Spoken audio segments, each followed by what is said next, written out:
एक कस्बे में एक विधवा अंधी औरत रहती थी। उसका एक बेटा था, जिसके पालन पोषण की सारी जिम्मेदारी उसके कंधों पर थी। वह अपने बेटे को पढ़ा लिखा कर एक बहुत बड़ा आदमी बनाना चाहती थी। इसलिए उसने उसका दाखिला कस्बे के सबसे अच्छे स्कूल में किया। वह दिन रात मेहनत करती, ताकि बेटे की स्कूल की फीस दे सके। लड़के के स्कूल के बच्चे उसकी माँ के बारे में जानते थे। वे सब उसे अंधी का बेटा कहकर चिढ़ाते थे। लड़का इससे बहुत परेशान था।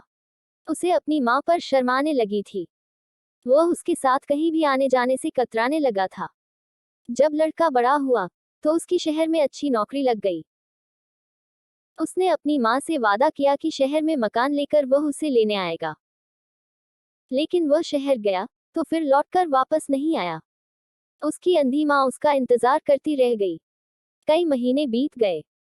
लड़के की कोई खबर नहीं आई। कई महीने बीत गए। लड़के की कोई खबर नहीं आई। अंधी एक दिन उससे नहीं रहा गया और वह बेटे से मिलने शहर पहुंच गई। पूछते पूछते वह बेटे के ऑफिस पहुंची। वहां सिक्योरिटी गार्ड ने उसे रोक दिया। अंधी औरत ने गार्ड को अपने बेटे का नाम बताया और बोली कि उससे जाकर कह दो कि गांव से कोई मिलने आया है। गार्ड ने जाकर उसके बेटे को बताया। बेटे ने ऑफिस की खिड़की से देखा, तो उसे अपनी माँ गेट के बाहर खड़ी नजर आई। वह ऑफिस में सबके सामने अपनी माँ की वजह से शर्मिंदा नहीं होना चाहता था। उसने कहला दिया कि वह ऑफिस में नहीं है। अंधी औरत वहां से चली गई।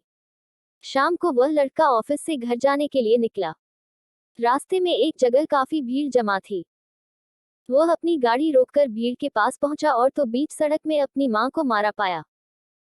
उसके हाथ में एक चिट्ठी थी, जिसमें लिखा था, बेटा, बड़े दिन हो गए थे, तेरी कोई खबर नहीं मिली।